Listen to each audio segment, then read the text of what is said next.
Assalamualaikum warahmatullahi wabarakatuh. Wilujeng Sumping kembali di channel sederhana ini. Sehat, sukses, lancar jaya buat semuanya dimanapun berada. Semoga masih semangat dalam berkarya dan berikhtiar. Seperti biasa ya Sobat Kreatif, kita belajar bareng lagi di channel sederhana ini. Semoga isi dari apa yang dibahas dan dipraktekkan kali ini bisa bermanfaat untuk yang masih pemula dan belajar seperti saya dalam bidang seperti ini. Jika di beberapa kesempatan saya sudah sering sekali bahas dan praktek pada teori teknik sederhana pada pengelasan step by step pembuatan alat-alat sederhana dan semacamnya ya. Dan kali ini yang akan saya coba bahas yang lebih sederhana lagi dan lebih dasar lagi untuk dipelajari, yaitu pada finishing atau pemolesan pada bidang stainless untuk umumnya atau semacamnya ya Sobat Kreatif. Kita coba bahas dari yang terkecil dari setiap langkah-langkahnya agar kita paham pada bidang las seperti ini. Bukan hanya harus menguasai macam-macam pembuatan teknik, namun juga harus menguasai finishingnya juga ya. Insya Allah saya juga bukan ahli dalam pengelasan pembuatan dan hal-hal semacam ini, tapi kita coba saja ya, tidak jauh dan tidak lebih untuk tujuan saya membuat video seperti ini untuk belajar bareng bersama-sama. Jika banyak yang keliru dan perlu diperbaiki dalam bahasa dan praktek, jangan sungkan ya Sobat Kreatif, kasih saya masukan dan arahan agar lebih baik lagi untuk kedepannya. Oke Sobat Kreatif, kita langsung mulai saja dari yang pertama.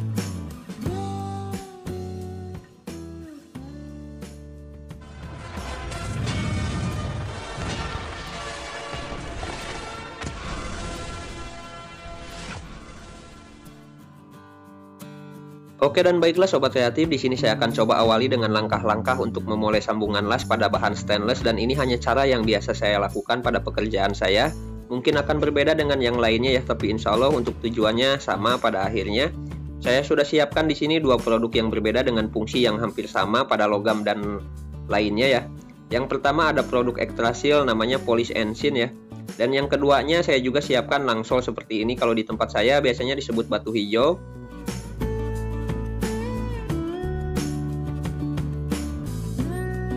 Untuk selanjutnya saya juga siapkan beberapa urutan mata gerinda yang biasa saya pakai pada pemolesan stainless seperti ini. Yang pertama ada mata gerinda flexible disc dari Ultra seperti ini ya Sobat Kreatif. Yang urutan keduanya ada mata gerinda flap disc ya namanya, atau bisa disebut juga dengan sebutan mata gerinda amplas susun kalau di tempat saya ya Sobat Kreatif. Di sini ada dua pilihan tekstur pada permukaan mata gerindanya ya, ada yang kasar dan ada yang halus juga. Saya biasanya ambil yang halus untuk pemolesan stainlessnya, agar hasilnya tidak merusak dan membuat pori-pori gesekan yang kasar pada permukaan stainlessnya yang nanti kita akan poles ya. Dan yang terakhirnya di sini saya pakai disk buatan dari kertas kardus seperti ini ya Sobat Kreatif, yang saya buat dengan cara seperti ini. Mata buatan dari kardus seperti ini biasanya saya lakukan kalau memang nggak ada ya di toko atau di tempat saya, atau kosong mata gerinda kain jin untuk pemolesan. Kalau ada baiknya memakai mata gerinda kain seperti ini ya Sobat Kreatif, bisa dipahami ya.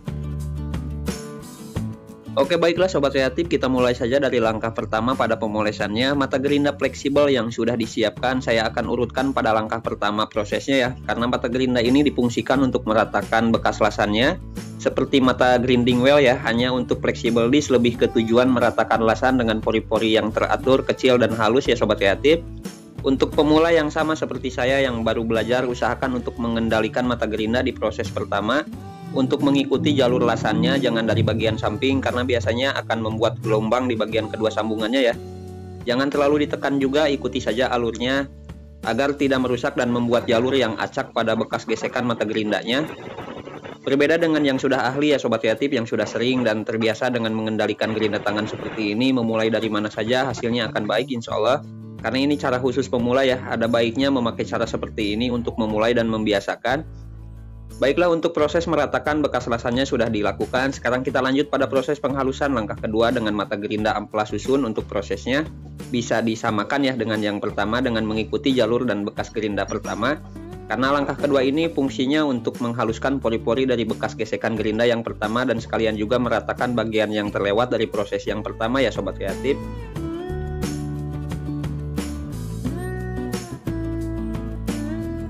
Oke Sobat Kreatif, jika sudah bisa kita lanjut pada bagian terakhir, yaitu pemolesan atau finishing akhir ya. Di sini saya akan ganti disknya dengan disk buatan atau kardus, dan saya akan memakai pemolesan dengan batu hijau atau langsol terlebih dahulu, dan di sisi hollow sebaliknya nanti ya saya akan pakai Polish Engine untuk memolesnya tanpa langsol ya Sobat Kreatif untuk perbandingan.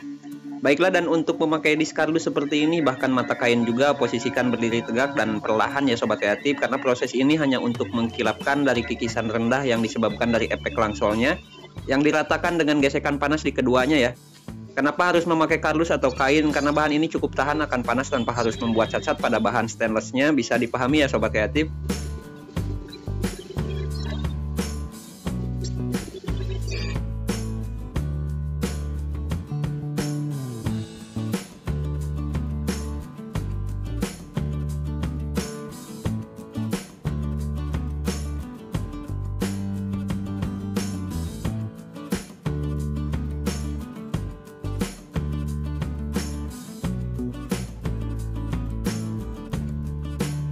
Baiklah Sobat Kreatif, dan kurang lebih seperti ini ya hasil pemolesan akhir sambungan las pada stainless dengan langsol. Sekarang saya akan coba sisi hollow sebaliknya dengan pemolesan menggunakan polish engine seperti ini ya.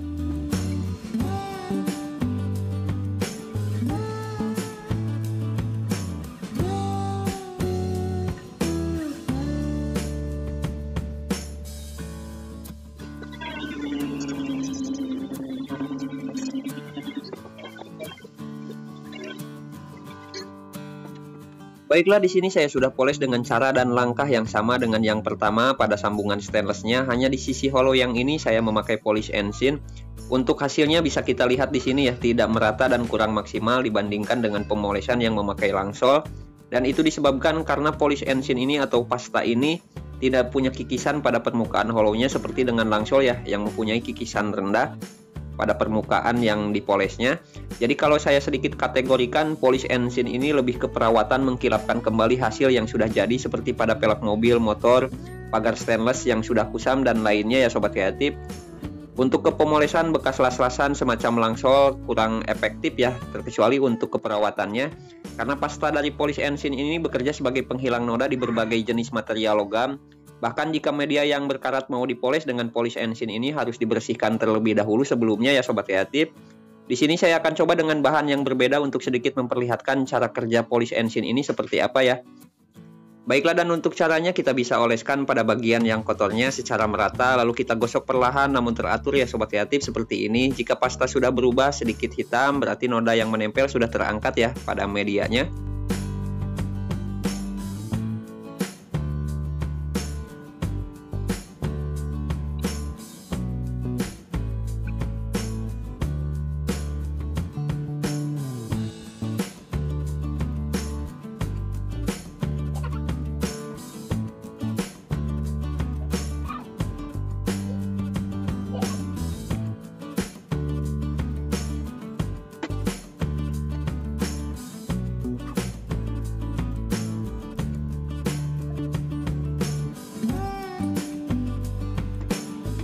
Dari sini bisa kita lihat dari media yang sudah dipoles dan yang belum ya. Dan bisa kita lihat juga noda yang sudah terangkat seperti ini. Jika Sobat Kreatif mau mencari yang maksimal pada hasil polesannya, bisa dibersihkan terlebih dahulu karat yang menempelnya dengan amplas ya. Lalu bersihkan dan poles kembali dengan pasta polish engine ini. Bisa dipahami ya Sobat Kreatif perbedaan antara kedua dan cara penggunaannya pada pemolesan. Untuk batu hijau atau langsol biasanya juga dipakai untuk memoles seperti blok mesin dan lain-lain, tidak hanya pada material stainless saja. Dan biasanya juga ada yang diiris serbuk dan dicampur dengan bensin ya, atau digosok pada bahan semacam kulit untuk mengkilapkan semacam golok dan lainnya.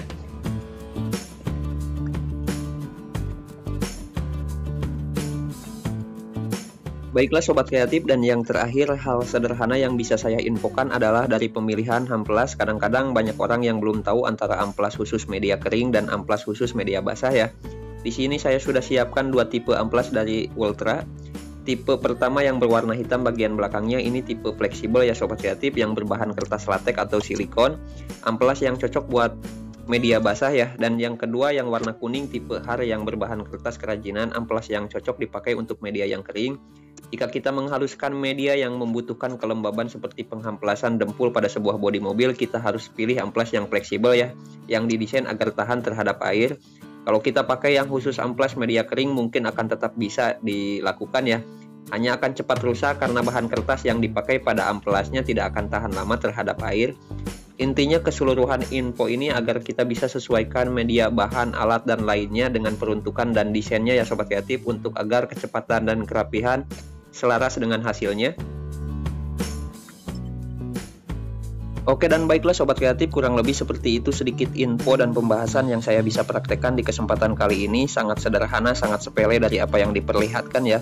Namun hal sepele ini adalah akhir finishing dari segala proses yang dilakukan pada bidang pengelasan.